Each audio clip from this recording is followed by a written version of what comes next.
नमस्कार दोस्तों, stock market studies में फिर से एक बार आपको बहुत बहुत दिल से स्वागत करता हूँ। तो बहुत सारे दोस्तों का कमेंट्स था कुछ कंपनीज के ऊपर, तो उसी के अपडेट्स में यहाँ पे वीडियो के माध्यम से आपके साथ शेयर करूंगा। तो इस वीडियो को पूरा लास्ट तक देखिए, क्योंकि इस वीडियो के अंदर कंपनी के अपडेट्स के साथ साथ कुछ एक्स्ट्रा इन्फॉर्मेशन भी आपको मिलेगा, जिस इन्फॉर्मेशन को आप वेरीफाई करके काम कर सकते हैं। तो चलो देख लेते हैं कौन सा कंपनी इस वीडियो के अंदर। फर्स्ट कंपनी, उसका नाम है एवेन्यू सुपरमार्ट, जिसको हम लोग डीमार्ट नाम से जानते हैं। देखिए, कुछ दिनों से देखा है तो कंपनी बहुत दिनों के बाद 52 वीक हाई को ब्रेक कर रहा है। कंपनी बहुत दिनों के बाद, मतलब बहुत दिनों के बाद ही, क्योंकि कंपनी लंबा जर्नी के बाद, एक बार मैं आपको चार्ट पैटर्न दिखा दूं तो और भी आपको क्लियर कट सारे विजन मिल जाएगा। देखिए, कंपनी एक ही रेंज के अंदर कब तक काम कर रहा है। अगर मैं टोटल रेंज को दिखा दूं तो कंपनी 2022 से लेकर 2000 मतलब 22 के स्टार्टिंग से लेकर कंपनी अभी 2024 हो गया, मतलब 2 साल तक कंपनी एक ही रेंज के ऊपर काम किया। और फाइनली देखिए, इतने दिनों से कंपनी के गिरावट के माहौल में था, एक ही रेंज के ऊपर काम किया था और फाइनली वो लेवल को ब्रेकआउट किया। और जब लेवल को ब्रेकआउट किया, मैंने आपको भी बताया कि यहाँ पे एक पैटर्न स्केड हुआ था, शोल्डर, उसके बाद एक हेड बना, उसके बाद दो बार फिर से शोल्डर बना। तो शोल्डर कम हेड कम शोल्डर बना, फाइनली यहाँ पे ब्रेकआउट हुआ। ब्रेकआउट होने के बाद कंपनी क्या किया, धीरे धीरे करके वो टारगेट को अचीव करने के लिए ऊपर जा रहा है।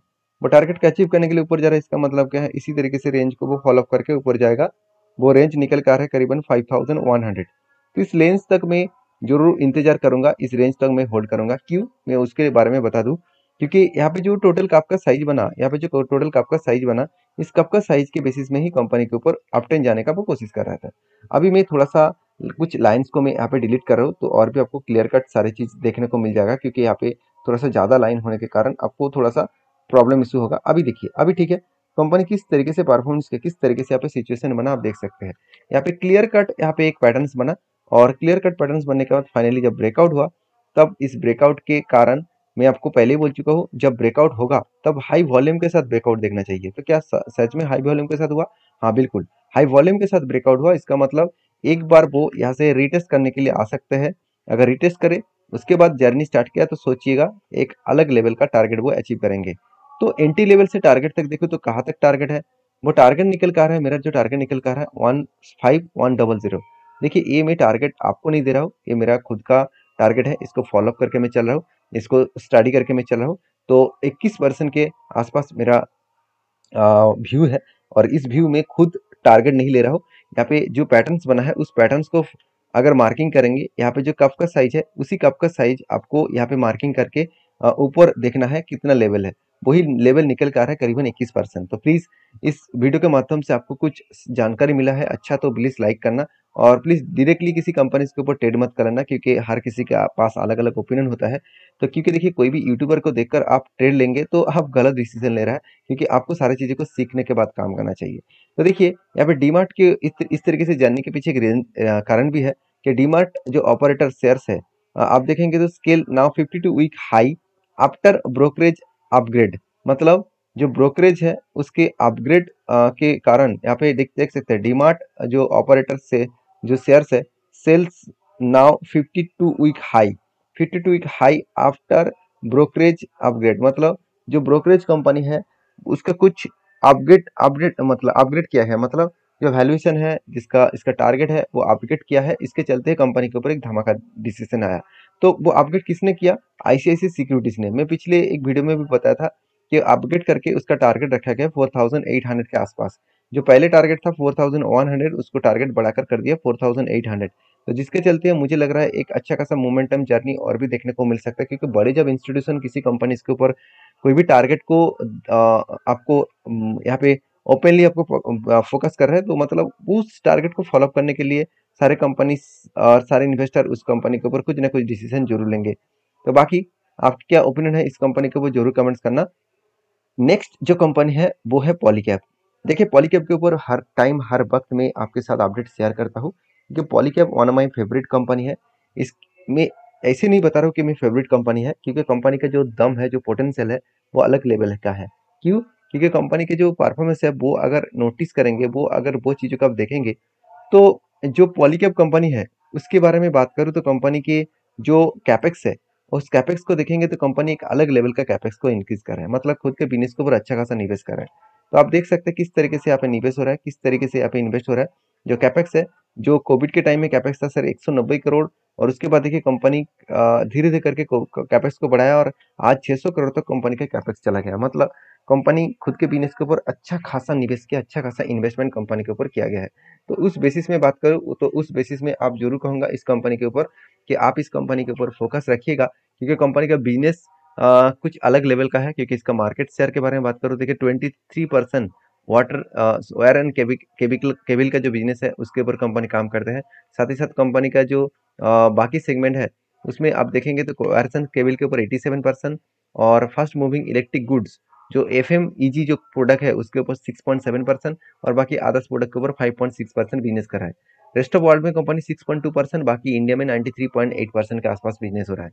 तो सिर्फ बिजनेस नहीं हो रहा है, कंपनी का बिजनेस भी धमाका जैसा हो रहा है। जैसे आप कंपनी का परफॉर्मेंस देखेंगे तो कंपनी के जो क्वार्टर रिजल्ट है वो देखेंगे तो कंपनी हर साल में क्वार्टर रिजल्ट को ब्रेक करके आगे बढ़े, और एक्सपेंस को मिटाने के बाद कंपनी का नेट प्रॉफिट एक अलग लेवल का देखने को मिला। मैं आपको हमेशा एक चीज क्लियर कट आपको हमेशा बोलता रहता हूँ कि कोई भी कंपनी का प्रॉफिटेबिलिटी गुड अगर हर साल बढ़ते रहे, और उस कंपनी अगर आपको 20-30% डिस्काउंट में दे, तो इससे बढ़िया मौका आपको दोबारा शायद ना मिले। क्योंकि ये बात मेरे नहीं है, वॉरेन बफेट जी ने खुद कहा है कि अच्छे कंपनी अगर आपको सस्ते दामों में मिले तो उसको कभी छोड़ना मत। मतलब हर टाइम आपको मैं यही चीज बार बार बोलता रहता हूँ, क्योंकि आपको कुछ सीखने को मिले, आपको कॉन्फिडेंस लेवल मिले कि हाँ मुझे क्या करना है, किस तरीके से काम करना है। किसी के ऊपर डिपेंड करके आप काम मत करिए, आप खुद ही सीखिए, खुद काम करिए, तो आपको बहुत ज़्यादा प्रॉफिट भी होगा, और आपके खुद के माइंडसेट भी अच्छा हो जाएगा कि हाँ मार्केट में पैसा बनता है। उसके लिए पेशेंस चाहिए, उसके लिए सही कंपनी ढूंढना चाहिए। तो देखिए कंपनी के ऊपर जब एंट्री बना था तब मैंने मार्किंग भी करके रखा था, क्योंकि टॉप लेवल से 30% से भी ज़्यादा करेक्शन हो गया था। उसके बाद देखिए कंपनी धीरे धीरे धीरे धीरे करके ऊपर जा रहा है, और फाइनली वो टारगेट को अचीव भी कर चुके हैं। मेरा टारगेट यहाँ तक था, अचीव कर चुके हैं। अभी मैंने कोई एंट्री नहीं लिया, मैं पहले बोल चुका हूँ, यहाँ पे एक एंट्री बना था, मैंने एंट्री नहीं लिया क्योंकि मुझे नहीं लग रहा वो इजीली इस लेवल को अचीव करेंगे। थोड़ा सा वोलेटिलिटी हो सकता है, नीचे आ सकता है, इसलिए मैंने इंतजार किया, क्योंकि मुझे चाहिए यहाँ पे एक पैटर्न्स। तो मैं इंतजार कर रहा हूँ यहाँ पे कब बनेगा, उसके बाद अगर हैंडल बने तो मैं यहाँ पे एक बेस्ट एंट्री लेने वाला हूँ। तो बाकी आपकी क्या राय है जरूर मुझे कमेंट्स करके बताना। नेक्स्ट जो कंपनी उसका नाम है कैम्स, जिसको हम लोग कंप्यूटर एज मैनेजमेंट सर्विसेज नाम से जानते हैं। देखिए कैम्स मेरे हिसाब से एक बेस्ट कंपनी फ्यूचर के लिए है। क्योंकि बेस्ट इसीलिए मैं बता रहा हूँ क्योंकि कैम्स एक ऐसे बिजनेस करता है जिसका डिमांड आज इतना है, फ्यूचर में और भी बढ़ने वाला है। क्योंकि कैम्स का जो मेनली बिजनेस है वो म्यूचुअल फंड ट्रांसफर करने का काम है। मतलब मान के चलिए आप किसी भी कंपनी के माध्यम से म्यूचुअल फंड किया है तो उसका ट्रांसफर एजेंसी का काम कैम्स ही करते हैं।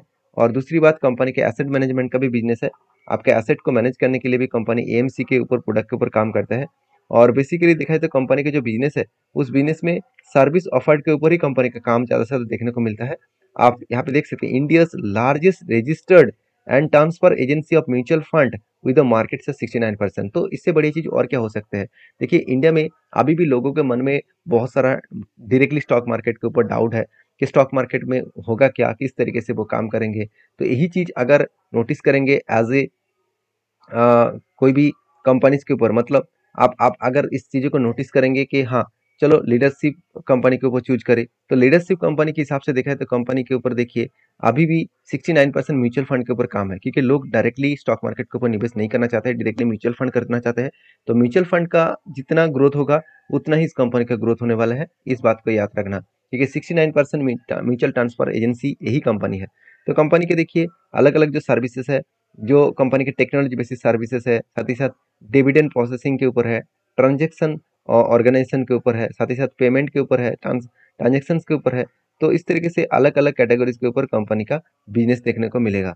बाकी कंपनीज के ऊपर जो जो डेटा है, जो अपडेट है, वो मैं आपके साथ शेयर किया हूँ।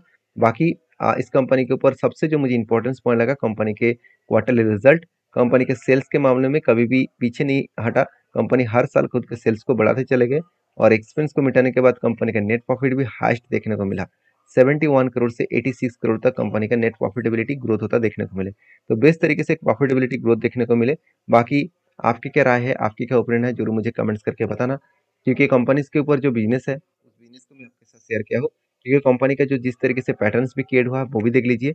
एक शोल्डर कम, फिर से एक शोल्डर बना, फिर से एक बिग हेड बना, उसके बाद दो बार शोल्डर बना। तो इस shoulder come head and shoulder, इसको कहा जाता है reversal head and shoulder pattern. तो reversal head and shoulder pattern जब बना तो इस लेवल में एक ब्रेकआउट हुआ और ब्रेकआउट होने के बाद कंपनी धीरे-धीरे क्या कर रहे हैं, ऊपर जाने का कोशिश कर रहे हैं और मुझे लग रहा है फाइनली वो इस लेवल को टारगेट को अचीव कर सकते हैं। अगर इस लेवल को अचीव करें तो एक अच्छा खासा टारगेट मिल सकता है करीबन 31%। और मज़ेदार बात ये है कि कंपनी का यहाँ पे लाइफ टाइम हाई भी है, इसी लेवल तक जाने का वो हायर पॉसिबिलिटी है, वो कोशिश भी ज़रूर करेंगे। बाकी आप समझदार हैं, समझदारी से काम करिए। वीडियो अच्छा लगे तो प्लीज़ लाइक करिए। मिलते हैं नेक्स्ट वीडियो में, तब तक के लिए धन्यवाद।